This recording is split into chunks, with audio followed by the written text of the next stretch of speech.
All right, everyone. Thank you so much for joining us here on another edition of our Franchise Your Business podcast and webinar series.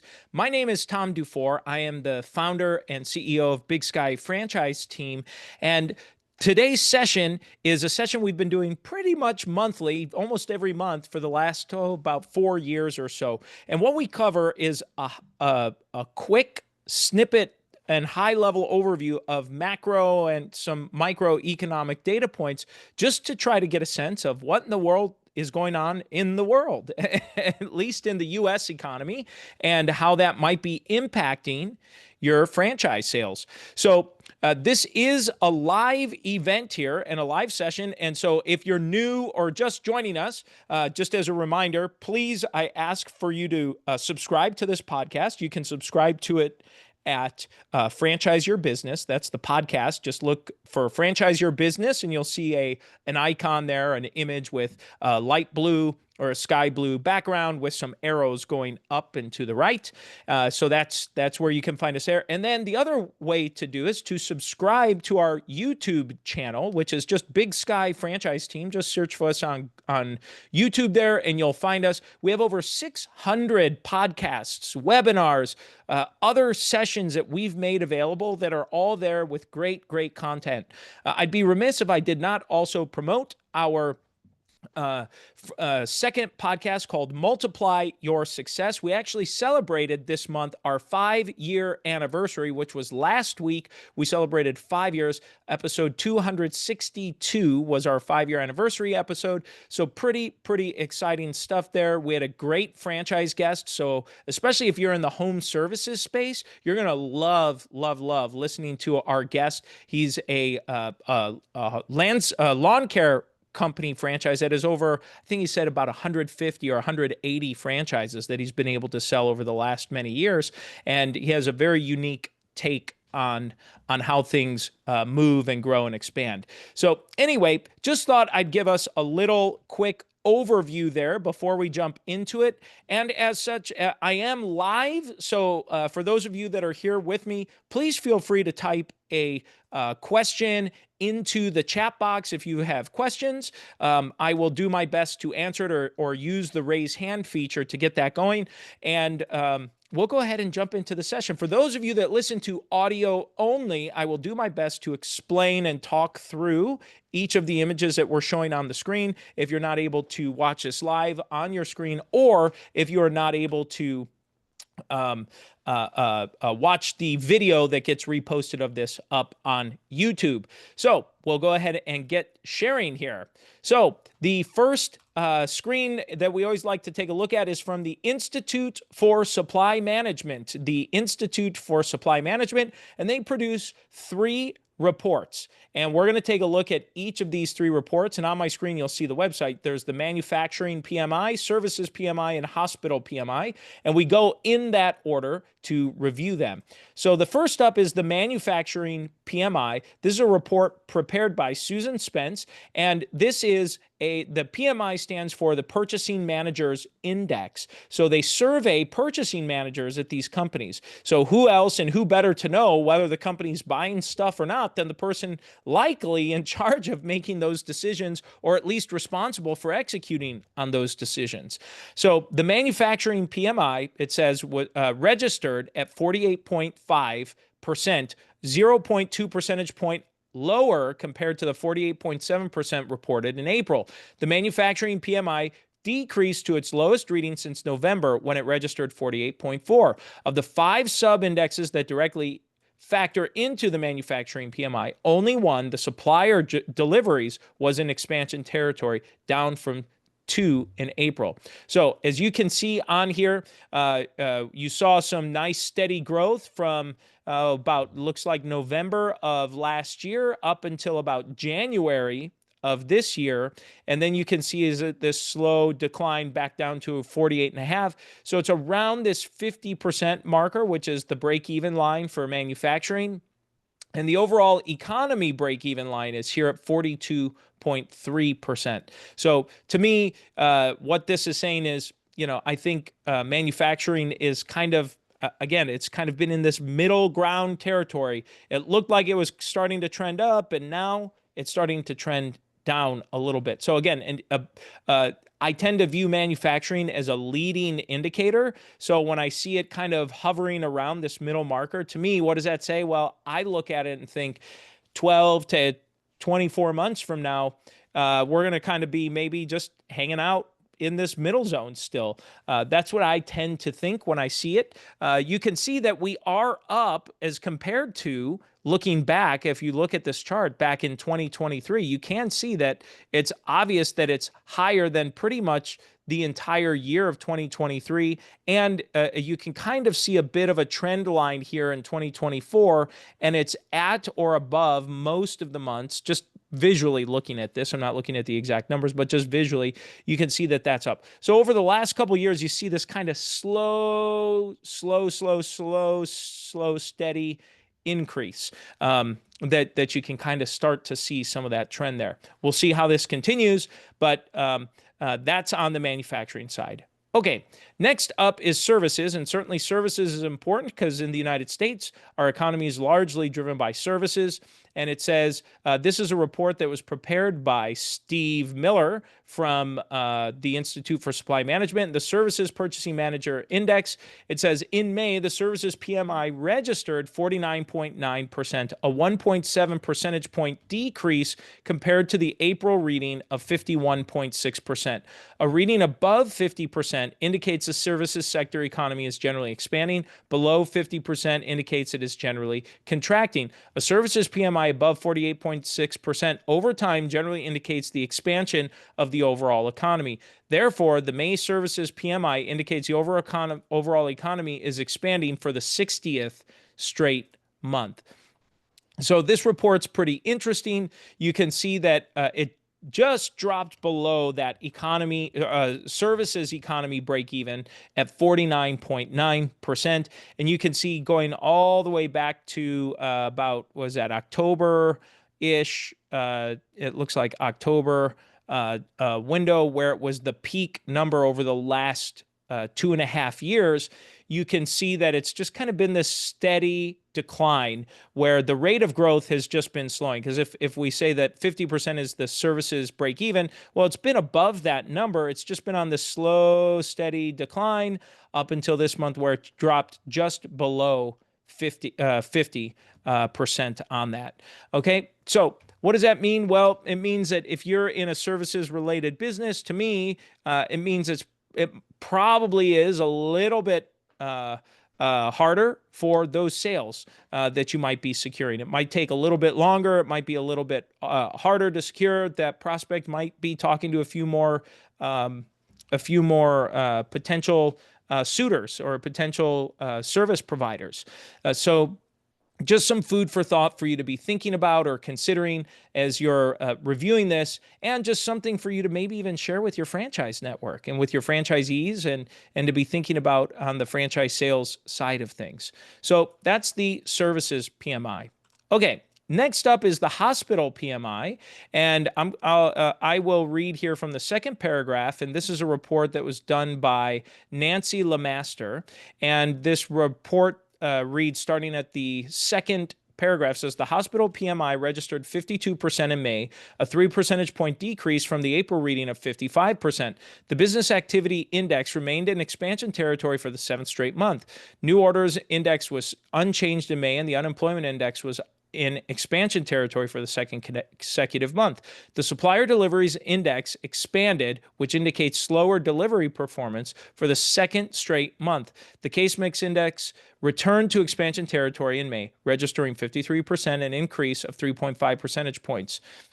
So you can see the hospital has declined. But as you see on this chart, I've noticed this, and this is their newest report that's put out by the Institute for Supply Management. You can see that it has much bigger zigs and zags in between them. They're getting a little more narrow here in 2025, and it looks like you can kind of put a bit of a trend line through these numbers here, and it looks like it's generally declining here since about October, November of 2024, kind of this slow decline. So if we look back here, we can kind of see a similar period in services, and and then we can see manufacturing was increasing, and now it's decreased a little bit over that same time period. So it just looks like things are cooling down a little bit from maybe where it was, but all in all of each of these, for the most part, are, at least for the general broad economy, in a growth territory. So, in my opinion, what does that mean? Well, it just, this is what I've been saying for the last few years. It's just kind of in this in between stage. It's not good. It's not great, and it's not terrible. It's, kind of in the middle. It just is kind of nudging along, just a little bit. It's kind of a bit of, to me, it reminds me of the tortoise versus the hare. It's a little bit of some tortoise activity here. It's just nudging along. So that's how I like to take a look at it. Next up is the unemployment rate, and it says, this is from tradingeconomics.com for the U.S. unemployment rate, and at the top paragraph it says the U.S. unemployment rate held steady at 4.2% in May 2025 for the second straight month, matching market expectations. The rate has remained within a narrow 4.0% to 4.2% range since 2024. So let's take a look at this chart here. If we scroll down on this page, you can see here since June of last year, it was 4.1%, and you see went up to 4.2, 4.1, 4.2, 4.1, 4.0 in January of 2025. Then we have 4.1, and then we have March, April, May, 4.2, 4.2, 4.2%. So as a whole, in my opinion, unemployment is staying steady, and it's staying, relatively speaking, pretty low at 4.2%.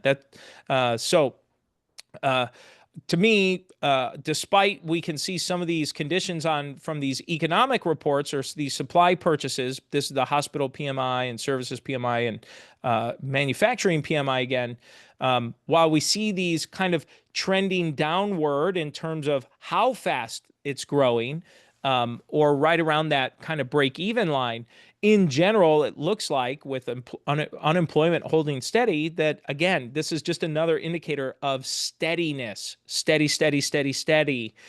So when I look at it, I can't help but think, well, it's again, not great and not poor. It's just in the middle. It's nudging along. That's the best way I can. It's just kind of walking. It's not running. It's not jogging. It's that tortoise versus the hare kind of a thing. All right, let's take a look at unemployment rate. This is from tradingeconomics.com. This is the United States inflation and the consumer price for the CPI, Consumer Price Index.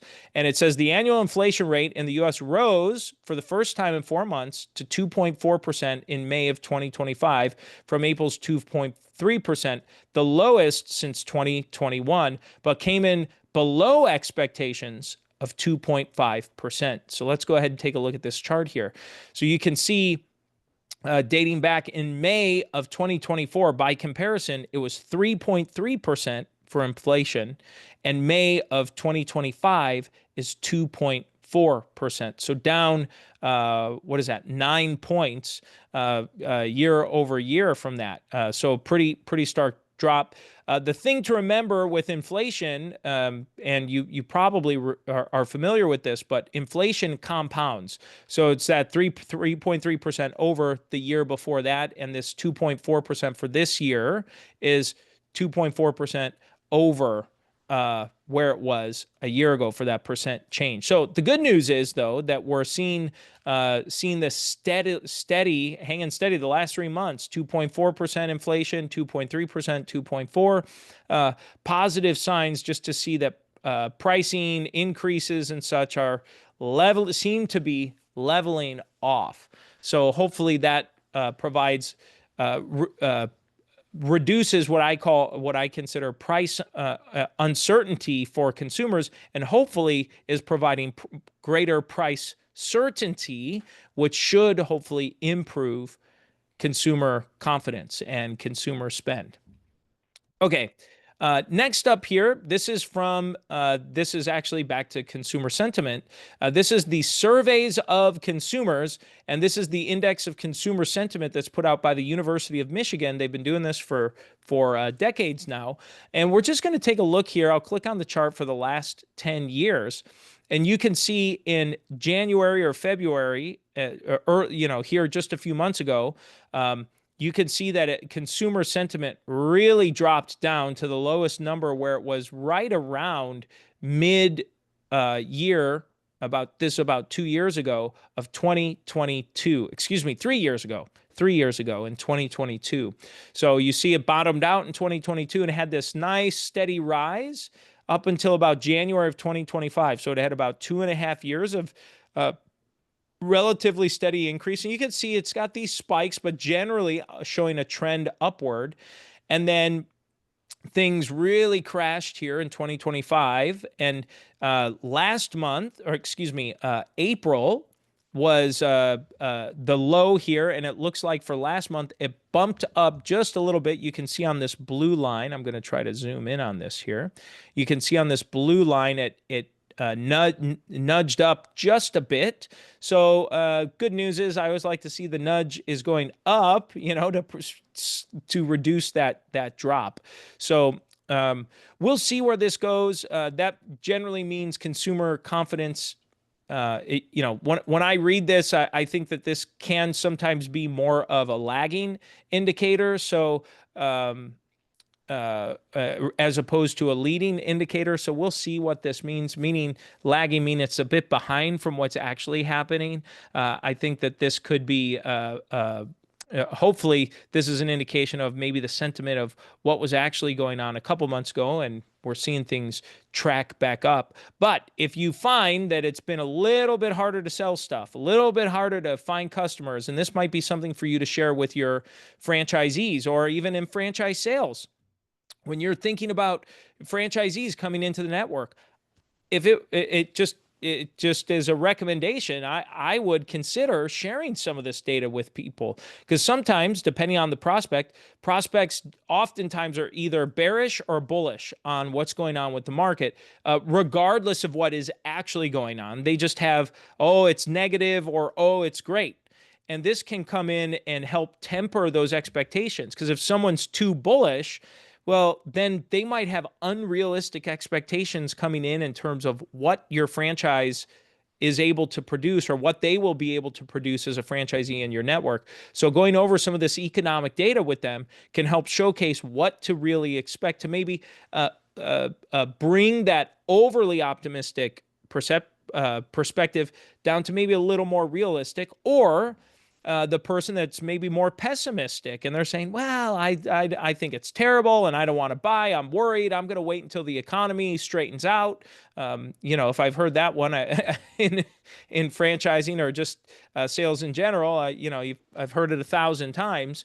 And so when you hear that, you could look at these data points and go back and show, well, actually, the unemployment rate is about as steady as it can get. I mean, it's about as consistent between 4.0% and 4.2% every month for a year. That's pretty steady, pretty consistent. You can look at the inflation rate working its way down, and then you have these PMI reports to show that it's relatively flat. You see a little bump up, a little bump down, but generally it's hovering right around this middle ground. It's just kind of bumping up and down there. So I just think that that's worth noting and pointing out, just as a point of discussion for you to consider talking about with either your prospects. Say, here's the data, here's some information to help you in making your decision. Maybe you write a blog post about it, by the way, and talk about it. Or you host your own webinar with your franchisees or prospective franchisees and share this data, and you talk about it. Say, what do you guys think? How do you think this might impact the business? Or are you seeing this impact your business, especially for your franchisees that are in the system? Are you seeing this in your system? What are all you seeing? Survey the franchisees. Our guest for our 5-year anniversary for our Multiply Your Success podcast, he is obsessive about surveying his franchisees, and not just obsessive about surveying them, but also then taking that data and executing on it and doing something with it. So it's a really, really great episode, and something that you might be able to survey, get a sentiment, and see what they're thinking about. Okay, next up is business formation statistics. This is from the U.S. Census Bureau, and this is from census.gov, and it shows the total number of new business applications. And so you can see here, for the month of May, there were a total of 446,993 new business applications filed across the United States. That is a whole lot of new business applications. And so I think it's important for you to take a look at this and see that, really post COVID here, and since about August of 20, it was down a few months, but basically since mid-year 2020, so about 5 years, outside of a few months, there have been over 400,000 new business applications across the United States. And I say this every session, but boy, this is a trend. This is happening. People are thinking in the United States. They've got business startup on their minds, and they're acting on it. So if someone inquires about buying your franchise or expresses an interest in it, know that this is that they are likely serious about doing something. And whether it's buying your franchise, starting their own, whatever it might be, I think you need to assume that they are going to be going into business for themselves. And if they're going to, why not buy your franchise, especially if they already inquired about it? Something about your franchise caught their interest, attracted them to it, to what you're doing. So help communicate how your franchise can help solve their interest or their problem of wanting to start a new business. So I just think it's important to talk about that and to share that.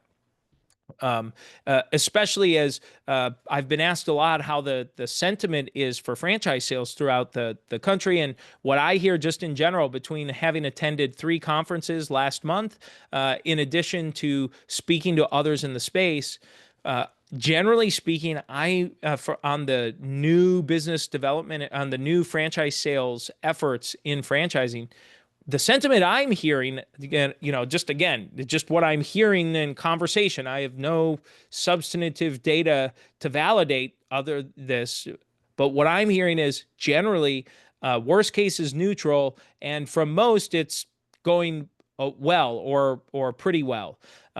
So it's typically positive when I'm talking to folks.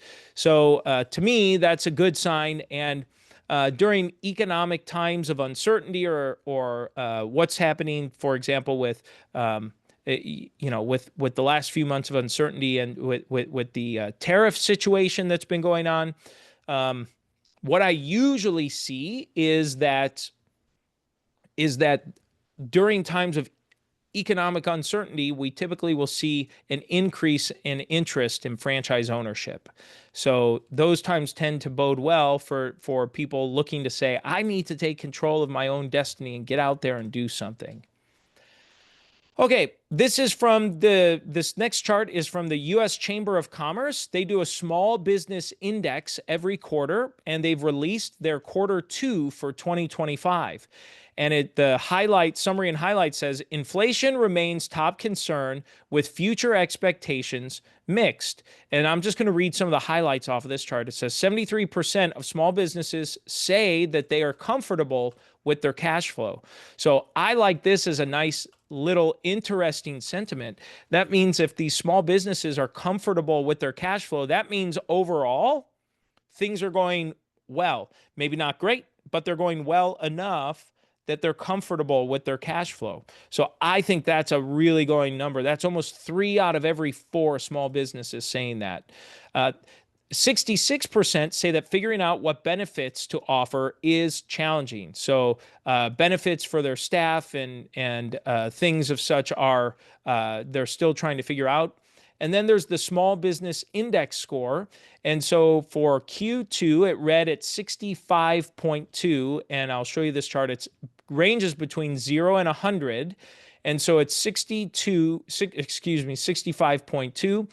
It's a bounce up from Q1 at 62.3. So it had been declining. It was a peak number in Q3 of 2024 at 71.2. A peak number over the since Q3 of 2021. So it's been 4 years. And then it declined for Q4 of 24, it declined in Q1 of 25, and now it's bounced up in Q2.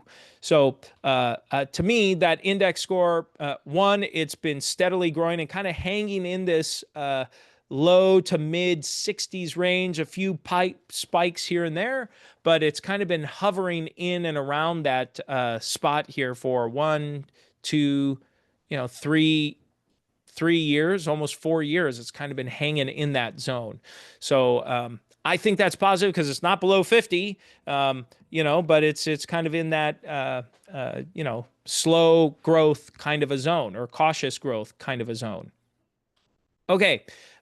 Next up here is that I'd like to showcase are a few items from, this is from Franchise Insights, and they're publishing this on their LinkedIn page now. So this is Franchise Insights on LinkedIn, and they've been publishing their reports here instead of their every week, so it's made it a little easier to find. So we'll go over a couple of these, but this was published by Mike Alston for Franchise Insights. He published that June 25th, which was yesterday.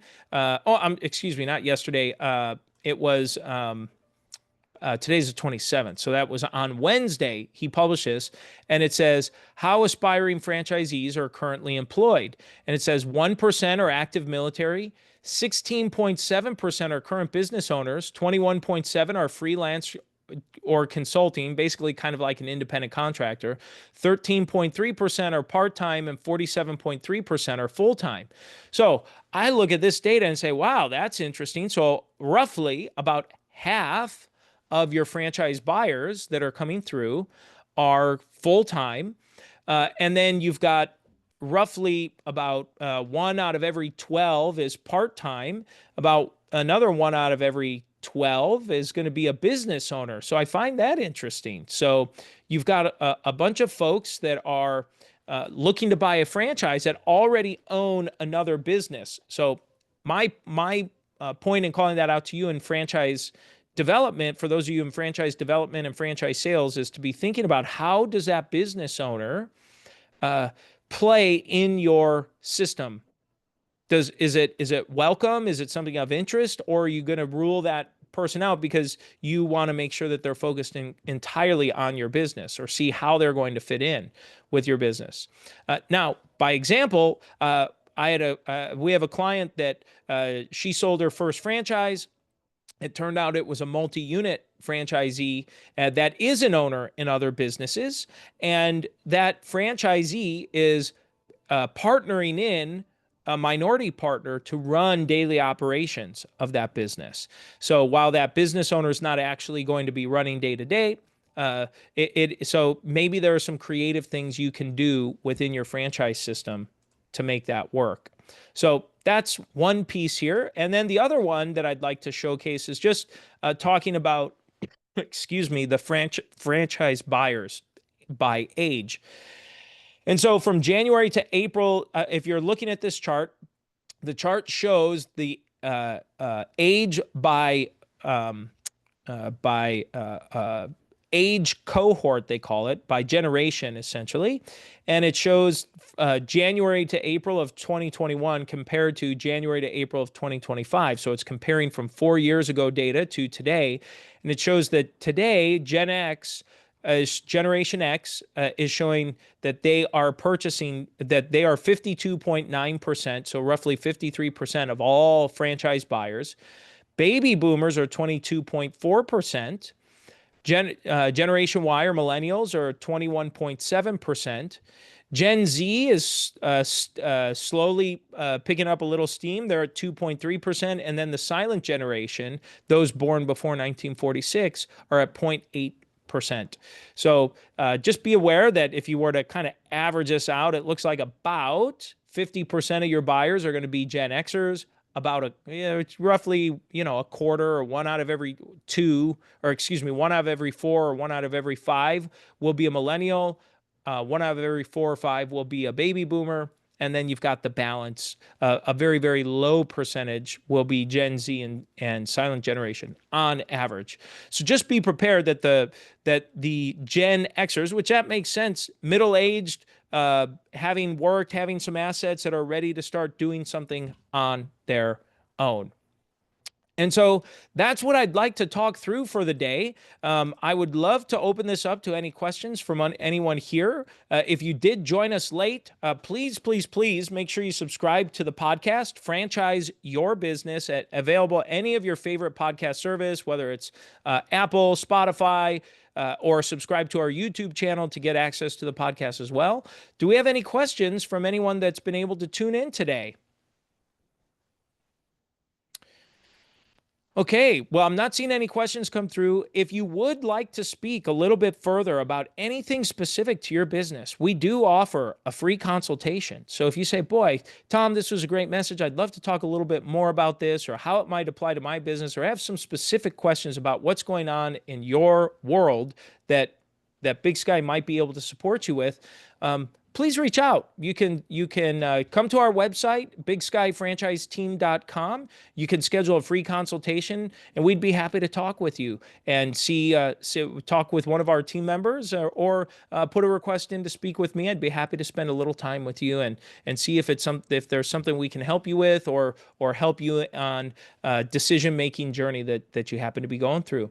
Thank you so much for being here today, everyone. Have a great rest of your week and a great rest of your day. And if we're not back next week, I hope you enjoy 4th of July. It's one of my favorite holidays. So happy 4th of July. And we look forward to seeing you here next month as we continue this series. Thanks, everyone. Take care.